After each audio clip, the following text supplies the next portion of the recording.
सजनों ते मित्रों, मैं तुहाडा अपना वीर मलिक बशीर देश पंजाब यूट्यूब चैनल तो अज असीं गल करांगे शेर अफजल मरवत के बारे। तो उस तो पहले असीं एक बाबा जी की सियाणे बंदे की तुहानूं गल सुणावांगे कि वो कितनी खुद एतमादी नाल गल कर रहा है तो सादगी नाल कर रहा है।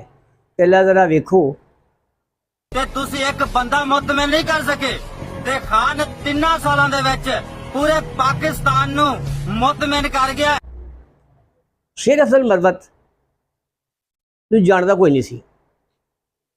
पाकिस्तान तहरीक इंसाफ विच आया, इमरान खान नूं सलूट किया ते इहदा नाम बनिया। पहले दिन तो ही जदों उन्हें वेख्या तो कई वर्करां ने आख्या कि यार इस बंदे की अख दे विच ना सूर दा वाल है। वो तो साबित हो गया। दुनिया का पॉपुलर हर दिल अजीज लीडर इमरान खान के बारे उन्हें जोड़े घटिया ते नाजेबा अल्फाज कहने वो सुन के पाकिस्तान तहरीक इंसाफ के हर वर्कर का दिल दुखिया वा।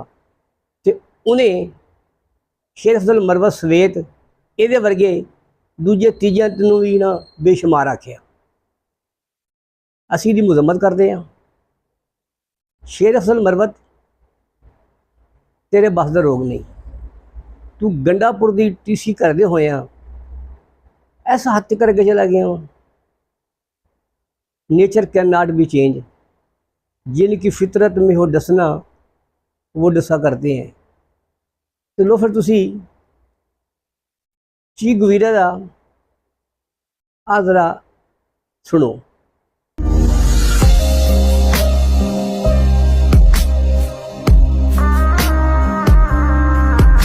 इस तो बाद काबिल साद एहतराम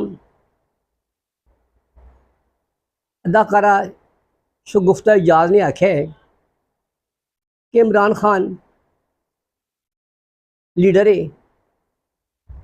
तो पाकिस्तान दे विच 22 तो 25 करोड़ लोगों का लीडर है तो लोगों ने मनिया है तो उसकी मुहब्बत लोगों के दिलों के विच है।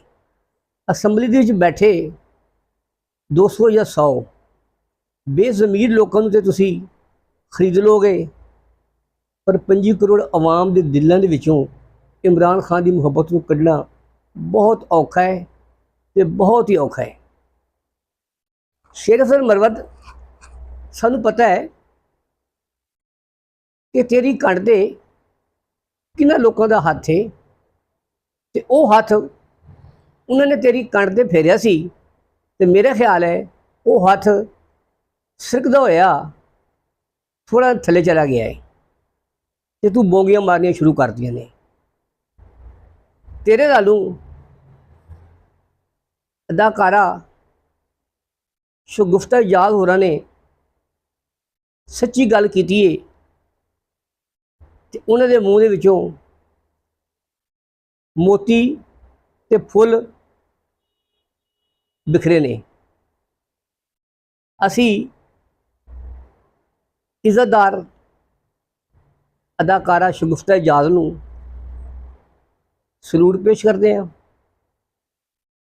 कि इमरान खान के बारे उहदे किन्ने पुख्ता इरादे ने ते किन्नी मजबूती दे नाल गल करदियां ने।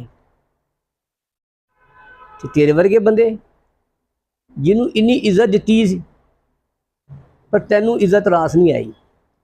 सियाणे सच कहते हैं कि बगैरत बंदे नूं तुसी हद तू ज़्यादा इज्जत दे दो ना तो उन्होंने रास नहीं आती। अज तू इमरान खान के बारे एक घटिया नाजेबा अल्फाज कह के पाकिस्तान तहरीक इंसाफ के वर्करां दे दिल दुखाया है तो वह जानते ने तो तू भी जानना है कि पाकिस्तान तहरीक इंसाफ के वर्कर बहुत छेती ਤੇਰੀ ਅੱਖ ਦੇ ਵਿੱਚ ਜਿਹੜਾ ਸੂਰ ਦਾ ਵਾਲ ਹੋਇਆ ਨਾ ਉਹ ਕਰਨਾ ਜਾਣਦੇ ਨੇ। ਇਨਸਾਨ ਨੂੰ ਚਾਦਰ ਵੇਖ ਕੇ ਨਾ ਪੈਰ ਖਿਲਾਰਨੇ ਚਾਹੀਦੇ ਆ, ਓਵਰ ਐਕਟਿੰਗ ਨਹੀਂ ਕਰਨੀ ਚਾਹੀਦੀ। ਕਿੱਥੇ ਮੈਂ ਤੇ ਕਿੱਥੇ ਟੈਂਟ ਹੈ। ਸ਼ੇਰ ਅਫਜ਼ਲ ਮਰਵਤ ਅੱਜ ਤੂੰ ਇਮਰਾਨ ਖਾਨ ਦੇ ਬਾਰੇ ਘਟੀਆ ਅਲਫਾਜ਼ ਕਹਿ ਕੇ ਆਪਣਾ ਸਿਆਸੀ ਕੱਦ ਵਧਾਉਣਾ ਚਾਹੁੰਦਾ ਹੈ ਤੇ ਉਹ ਨਹੀਂ ਹੋਣਾ।